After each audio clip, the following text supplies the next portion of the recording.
자, 오늘도 먼저 지난 시간에 했던 내용 프린트물을 통해서 복습부터 먼저 하고 그 다음에 진도 나가도록 하겠습니다. 자, 오늘 딱 20문제죠. 그래서 지난 시간에 아미노산대서부터 효소의 앞부분 했던 내용들입니다. 자, 1번부터 갈게요. 자, 1번.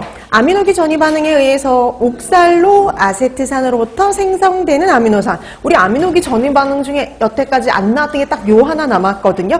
옥살로 아세트산으로부터 생성될 수 있는 거? 아스파르트산이었죠. 그래서 답은 4번이 됩니다. 자, 우리 아미노기 전이 반응에 의해서 만들어지는 거 우리 세 가지 꼭 기억하자라고 했죠. 세 가지 아미노산, 우선 산성 아미노산 2개. 그래서 글루탐산, 아스파르트산 있었고요. 거기에다가 중성 아미노산의 대표인 알라닌 요거 합쳐놓으면 되죠. 근데 요거 같이 연결해서 꼭 기억해 두셔야 돼요. 시험 문제에서 누구로부터 생성되는 아미노산 이렇게 출제가 되니까 우리 글루탐산 그러면 알파케토 글루타르산이었죠. 그 다음에 아스파르트산 하면은 지금 좀 전에 나왔던 옥살로아세트산. 그 다음에 알라닌 하면은 비루부산. 그럼 여태까지 시험은 주로 이렇게 나왔단 말이죠. 피루부산으로부터 알파케토 글루타르산으로부터 합성될 수 아미노기 전이 반응에 의해서 생성되는 아미노산은 이렇게 나왔잖아요. 근데 거꾸로도 나올 수 있다라고 했죠. 그래서 글루탐산에서 내지는 아스파르트산에서 알라닌에서 뭐가 떨어져 나가고요. 아미노기가 떨어져 나가고 남는 TCA 골격은 이렇게 나올 수 있죠. 탄소 골격은 이렇게 물어볼 수 있는데 그 탄소 골격이 TCA 어디로 들어가느냐 이렇게 물어볼 수 있어요. 얘네들이 다 어디예요? TCA 중간체들입니다.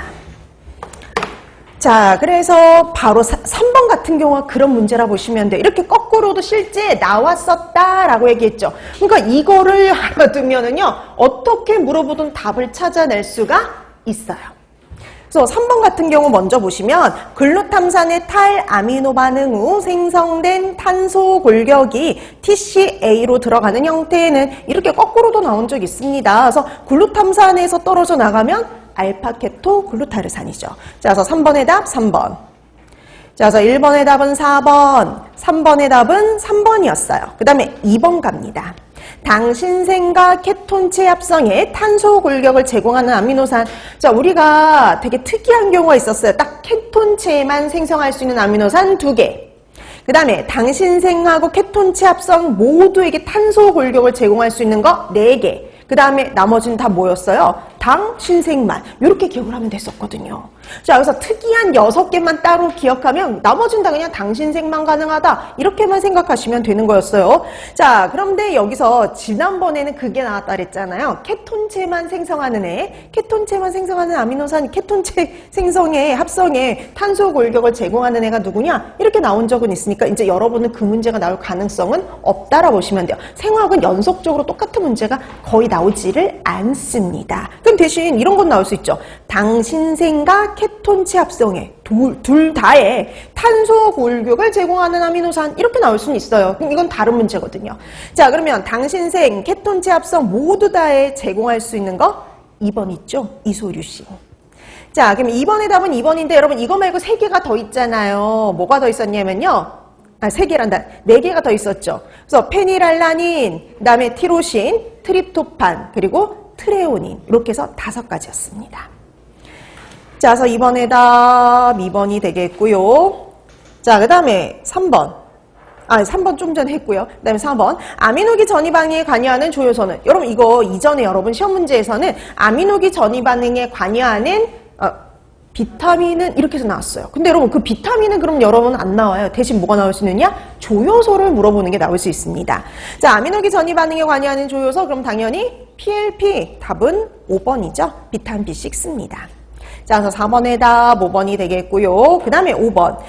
알라닌이 아미노기 전이 반응 후 생성된 탄소 골격이 TCA로 들어갈 때의 형태는 자, 이렇게 거꾸로 나올 수 있다라고 얘기를 했죠. 그럼 알라닌에서 떨어져 나가면 뭐였어요? 피루부산. 그쵸? 답은 4번이요. 그래서 5번의 답 4번이 됩니다. 그 다음에 6번. 암모니아를 처리하기 위해서 근육에서 간으로 운반되는 아미노산은 그랬습니다. 그럼 근육에서 만들어진 건 누구의 형태로 운반이 됐었냐면 알라닌이었죠? 답은 1번입니다. 자, 6번의 답 1번이 되겠고요. 그 다음에 7번. 단백질 분해 대사의 최종 산물은 그랬습니다. 여러분, 단백질 최종 누구의 형태로 배설이 돼요? 요소, 그쵸? 최종 분해 산물 요소예요. 답은 3번이 되죠. 자, 그래서 7번의 답은 3번인데요. 간접적으로 11번처럼도 나올 수 있는 거예요. 그래서 7번, 11번이 같은 유형의 문제인데 응용으로 나오면 11번 같은 유형이라고 보시면 돼요. 그래서 7번하고 11번 같이 묶어두세요. 그냥 대놓고 단백질 분해 대사의 최종 산물은 이렇게 물어보면은 요소, 이거 이런데 11번도 보세요.